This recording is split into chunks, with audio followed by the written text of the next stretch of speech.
We harvest chaga today from the trees. Chaga is a little black mass that grows on yellow birch preferably, or it'll actually grow on white birch as well, but I always get it from the yellow birch. That's the best.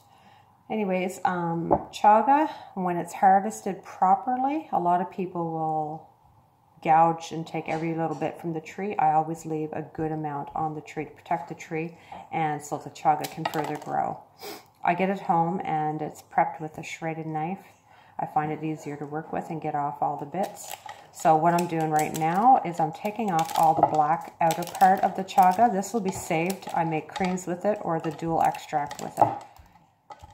And then the red part will be cut up into cubes about 1 inch in diameter, dried out, and kept in a paper bag so they don't get moldy or ruined. And then it can be stored. And then you put a couple cubes into a pot of water and simmer it over like a 3-hour period until you got really black water, like a strong coffee or tea. And then it's drank like a tea or coffee. You can add your sugar and your cream. Anyway, so the black stuff is separated. And I separate them into bowls. Chaga is very messy because it's super hard. So you got bits flying everywhere.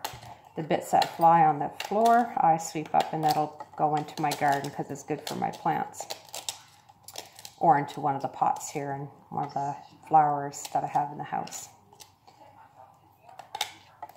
So, you just be patient and work with all this. You're better to work with it when it's fresh versus when it's already dried and hard as a rock.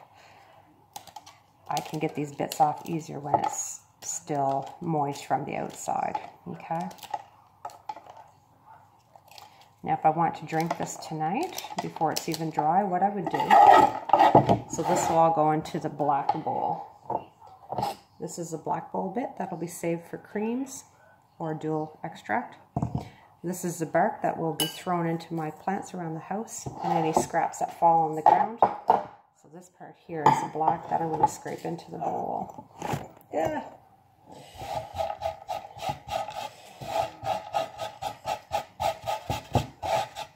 So if I was to drink chaga right today, I want to have a cup here soon. You don't have to take all the black off. I just find it makes the coffee a little bitter.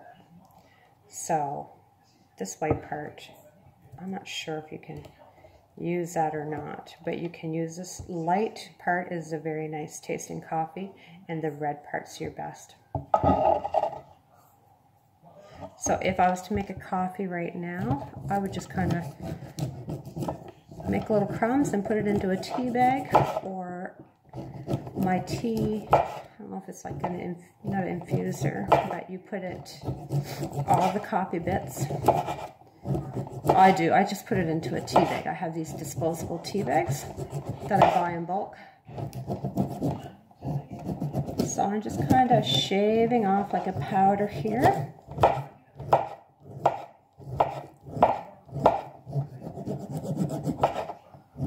Or you can boil them. Once these are dry, you can put these in a pot and boil them, right? About that size, about 1 inch or so. But if I was to make tea right now,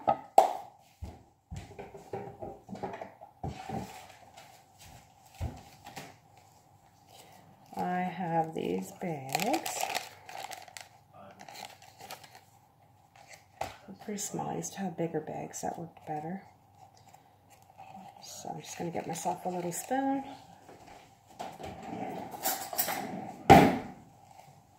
Okay. So they go into that tea bag.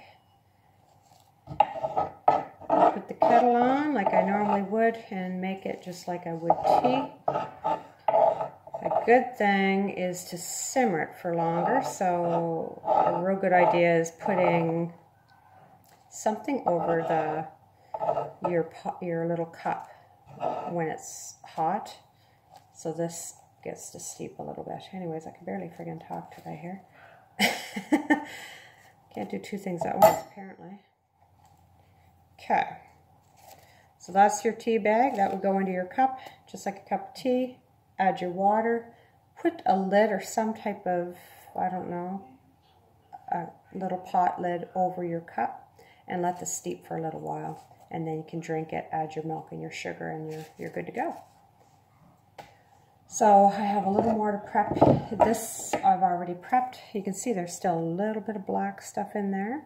When I chop it into cubes, I'll be able to get into these deeper grooves where I haven't gotten the black stuff, and I can scrape those, okay?